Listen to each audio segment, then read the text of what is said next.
कोशिश करेंगे जिसने जो के खिलाफ बूढ़ी पट्टा में जो सर थोड़ा किधर तो सब उस साइड चले जाओ। बता दें कि जो ऑटो ड्राइवर है अकेले उधर ले परिवार की तरफ से मदद करने के लिए रखा गया था, लेकिन सोचा नहीं था कि इस तरह से ये मदद करने वाला ऑटो ड्राइवर ही उनके साथ ऐसा कर देगा। हालांकि बात जो हम ये बताई जा रही है कि जो हम पैसों से जुड़ा ये पूरा मामला पैसे के लिए ऐसा किया, पैसे जब जो परिवार कितना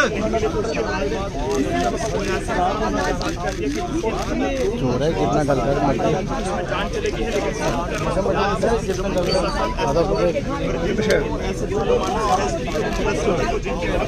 एक बड़ी कार्रवाई देखने को मिली और समय रहते 72 घंटों के अंदर इस पूरे मामले को जो सुलझाया गया। ब्लाइंड मर्डर केस को सुलझाकर इस auto driver Deepak Singh son of Kartar Singh जो कि जम्मू के ही तालाब किलो का रहने वाला था, उसे गिरफ्तार किया है, जिसकी तस्वीर इस समय जो आप सब की मोबाइल स्क्रीन पर है। तो वीडियो को साथ के साथ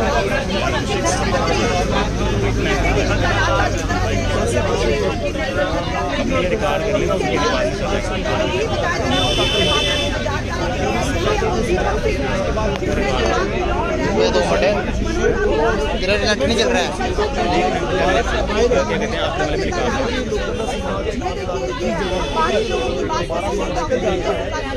अब आप लोग 317 हटने के बाद ये नहीं कहिएगा कि ये सबोरा बल्कि कोई बाहर का नहीं है, ये जम्मू के ही लोकल का रहने वाला दीपक सिंह है, जिसने रिटायर्ड प्रिंसिपल की जो है वो और उनकी पत्नी की जो है वो जान लेगी। फिलहाल पुलिस इस समय जो है वो इसे ले जा रही है। तो गौर से देखिएगा जनाब, अगर आप भी घर में किसी को मदद करने के लिए रख रहे हैं तो सावधान हो जाए और सतर्क हो जाए और किसी पर भी इस तरह का अंधा भरोसा जो है वो ना करें। ये वो ऑटो ड्राइवर है जिसने ऐसा काम किया था और जिसके बाद इसे फिलहाल पुलिस ने यहाँ पर अभी दबोच लिया है और आगे की जो कार्रवाई है वो क्यों किया था आपने ऐसा काम? क्यों किया था ऐसा काम? दीपक सिंह इसका नाम है। तो देख सकते हैं कि ये वो ऑटो ड्राइवर है जिसने जो ये देखिए, ये है दीपक सिंह। शर्म आनी चाहिए ऐसे इंसान को, अपने परिवार को भी कई मुसीबत में डाल दिया इस व्यक्ति ने। और देखिए लालच इंसान को कहाँ लेकर आता है। ये है लालची इंसान जिसने अपने मालिकों का जिन्होंने इस पर भरोसा किया उनकी जान ले डाली। और वो भी हिंदुस्तान जो थे, यानी कि बताया जा रहा था वो बीमार अवस्था में थे पूरी तरह से। तो उसको भी मैं रिजॉल्व करूंगा जो आप लोगों की शिकायत है। ऐसा होना नहीं चाहिए, नेक्स्ट टाइम ऐसा नहीं होगा। और उसके हमारे आज यहाँ मिलने का पर्पस, जैसे कि आप सभी लोग जानते हैं कि अभी 14 तारीख को एक डबल मर्डर यहाँ पे हुआ था, जो कि बहुत अनफॉर्चुनेट इंसिडेंट हुआ हमारे जम्मू शहर में, जिसमें एक सीनियर सिटीजन, उनकी वाइफ का कत्ल हुआ। तो जैसे ही हमें ये इंफॉर्मेशन मिली थ्रू पीसीआर, तो हमारी चौकी अफसर, हमारा एसएचओ, एसडीपीओ साहब, हमारे एसपी रूरल फौरन से मौका पे पहुंचे, मौका मुलायजा किया और इमीडिएटली जो है टीमें कॉन्स्टिट्यूट की गई इस वारदात को वर्कआउट करने के लिए, जिसमें सबसे पहले तो हमारी एफएसएल की टीम जो है उसको मंगवाया गया, स्निफर डॉग को मंगवाया गया, क्राइम फोटोग्राफर को मंगवाया गया। वो सारी फॉर्मेलिटीज करने के बाद डेड बॉडीज को जो है हॉस्पिटल में शिफ्ट किया गया और पोस्टमार्टम। उसके साथ साथ हमारी अलग अलग टीमें और भी कॉन्स्टिट्यूट हुई कि जैसे टेक्निकल एस्पेक्ट्स को देखने के लिए, जिसमें टेलीफोन का मुलायजा करना, सीडीआर का मुलायजा करना, आसपास के जो सीसीटीवी लगे हुए हैं घरों में उनका मुलायजा करना, लोगों से पूछताछ करना, कुछ लोगों को शक के बिना पे बुला के उनसे पूछताछ करना। इस सारे एपिसोड में परिवार से, मोहल्ले के लोगों से और जिन जिन लोगों से, इन सब इनपुट्स के बेस पे हम लोग इस नतीजा पे पहुंचे कि ये वारदात किसने की। तो हमारे पास सबसे बड़ा सवाल ये था कि अब इसको कैसे हम रोड अप किया जाए, क्योंकि ये आदमी जो है वारदात करने के बाद जो है यहाँ से फरार हो चुका। और सबसे बड़ी दिक्कत की बात ये थी कि ये अपना मोबाइल भी फेंक चुका था या 3 दिन पहले ही किसी को बेच दिया। तो वो सारी कामयाब, जिसका नाम दीपक सिंह है अलियास सोनू, तलाब तिलो का ही रहने वाला।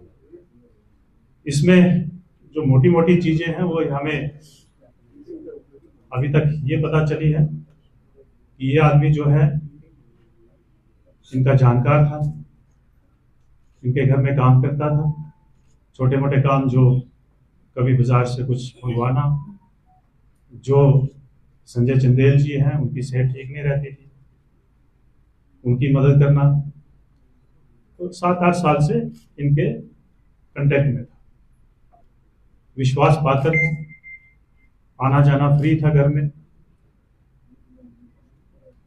और इस आदमी ने ही इस वारदात को अंजाम दिया।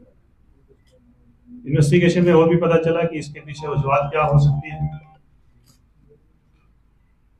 तो अभी तक जो हमारी इन्वेस्टिगेशन हुई है वो यही लगता है कि इस आदमी को पैसे की जरूरत थी, जो कि ये बार बार मांगता था। तो बार बार मांगने से जो परिवार है वो इरिटेट था। मैं भी कहीं थोड़ी बहुत कहा सुनी हुई होगी। उसी को लेके अभी तक जो हमारी इन्वेस्टिगेशन है उसको लेके इसने इस वारदात को अंजाम दिया। इसकी बैकग्राउंड में जब हम लोग गए, इसके परिवार से हमने पूछताछ की है। उस पूछताछ में ये मालूम हुआ कि ये 3 तारीख से अपने घर से चला गया था और 9 तारीख को आके इसकी वाइफ ने हमारे चौकी पोनीचक में इसकी गुमशुदगी रिपोर्ट करवाई और ये भी बताया कि ये बंदा जो है फोन भी स्विच ऑफ करके हमारे साथ कोई कांटेक्ट में नहीं। फिर ये अचानक 12 तारीख रात को आता है और अपनी वाइफ से झगड़ा करता है और 5,000 लेके फिर से घर से फरार हो जाता है। तो हमें अभी तक ये इन सारी चीज़ों से और अपनी इन्वेस्टिगेशन में ये पता चला है कि कहीं ना कहीं इसके पीछे का जो रीज़न है अभी तक वो यही है कि इसको पैसे की ज़रूरत है, जिसको पाने के लिए इस हद तक चला गया। अब इन्वेस्टिगेशन जो है वो जारी है। ये सारा जो इन्वेस्टिगेशन है हमारी एसपी रूरल की टीम जो है और एसपी रूरल की जेर क़यादत किया है, जिसमें एसडीपीओ, एसएचओ कंसर्न और आईसीपीपी पोनीचक और इसके अलावा और भी बड़े सारे ऑफिसर जो हमने जुरिडिक्शन को नज़रअंदाज करते हुए उनको भी बुलाया था। इन सब ने मिलकर इस केस को जो है वर्कआउट किया है। अब इसके अलावा अगर आपका कोई क्वेश्चन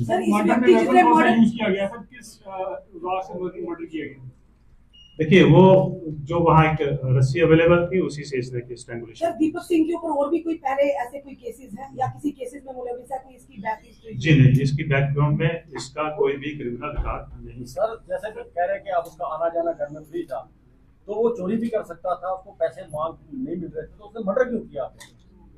देखिए, ये जो है ये अभी हमारा भी यही क्वेश्चन है, इसके ऊपर हम लोग जो है इन्वेस्टिगेशन कर रहे हैं। सर, ये अकेला है या कोई और भी होने की शंका हो सकती है इसके साथ होने की? अभी तक जो इन्वेस्टिगेशन हमारे सामने आई है और सीसीटीवी फुटेजेस से सर घर से चोरी करके गया था एक सीसीटीवी फुटेज जो आई है, तो अभी तक यही लगता है कि ये अकेला ही। घर से इसे सामान क्या चुराया और रिकवरी कितनी हुई? देखिए, सामान के बारे में हम कुछ बता नहीं सकते हैं, क्योंकि सामान क्या था घर में, क्या गुम हुआ है, वो दोनों बता सकते थे जिनकी दोनों की डेथ हो चुकी है। बच्चे दोनों जो हैं वो बाहर थे, पिछले 2-3 महीने से बच्चे बाहर ही थे।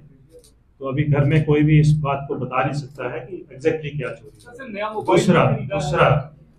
दूसरा जो जब हमने इसको पकड़ा है तो इसके कब्जा से कुछ भी खास रिकवरी नहीं हुई। नया मोबाइल भी बताया जा रहा है खरीदा, तो वो क्या मोटिव था इसका मोबाइल? देखिए, इसके बारे में अभी इन्वेस्टिगेशन चल रही है हमारी, इसमें अभी हम इतनी जल्दी कुछ भी नहीं कह सकते। सर, परिवार ने जो बताया है, तो क्या लगता है आपको कि परिवार ने सही बताया? हो सकता है जिस तरह से आपने कहा कि मिसिंग रिपोर्ट करवाई गई है, कि जानबूझ के एक साजिश रची गई हो, या परिवार को इसके बारे में जानकारी हो सकती है? देखिए, इन पहलू के ऊपर हम लोग इन्वेस्टिगेशन कर रहे हैं। जम्मू पुलिस के उसमें ऐसा डाटा है कि सीनियर सिटीजन कितने अकेले रह रहे हैं, आपकी ई कॉप भी है, कितना अवेयरनेस करते हैं आप ई कॉप को यूज करने के लिए जिस ट्रस्ट में आपके सीनियर सिटीजन के लिए? देखिए, ये चीजें जो हैं अभी हम जो मेन मुद्दा उसी के ऊपर बात करूंगा, लेकिन मैं आपके माध्यम से सभी जम्मू वासियों से रिक्वेस्ट करना चाहता हूँ कि जब भी आप अपने घर में किसी हेल्पर को, किसी आया को या किसी भी बाहर के आदमी को अपनी हेल्प के लिए रखते हैं, तो हम ये बार बार, ये मैं आज की बात नहीं कह रहा हूँ कि मैं बता रहा हूँ, लेकिन ये पुलिस लगातार ये बताती है, ये लोगों से रिक्वेस्ट करती है कि आप उनका वेरिफिकेशन, उनका रजिस्ट्रेशन जो है वो थाना में करवाइए। सर 72 घंटे के अंदर उससे दो चीजें होंगी, एक तो वो आदमी जो है डरा रहेगा, और दूसरा जो है जब कभी कोई वारदात होगी तो उसमें पुलिस को को ट्रेस करने में आसान। सर 72 घंटे में पुलिस ने इस मर्डर मिस्ट्री को सॉल्व किया, तो कितना चैलेंजिंग था? आपने जैसे कहा कि फोन भी फेंक चुका था, कोई लीड नहीं थी, कितना चैलेंजिंग था? देखिए, ये बहुत चैलेंजिंग था, जैसे मैंने शुरू में ही कहा कि हमारे पास जो है टेक्निकल लीड मिलती है, हम उसके आधार पे काम करते हैं, लेकिन इसमें हमने जब सारी इसके टेक्निकल एस्पेक्ट देखे इंटरनेट पे, तो वो सब के सब मिसिंग थे, उससे हमें कोई लीड नहीं मिली। सर ये भी कहा जा रहा था कि गैस जो वो ऑन रखी गई थी, तो इसकी देखिए, अभी तक तो ये सामने नहीं आया। सर इसमें सीसीटीवी कैमरास की कितनी मदद मिली और भविष्य में किस तरह से लोग जो है वो और भी इसे इंस्टॉल करें ताकि इस तरह की गतिविधियां जो रुकी जी, ये बहुत अच्छा क्वेश्चन आपने किया, जो कि हमारी सुरक्षा व्यवस्था के साथ जुड़ा हुआ है।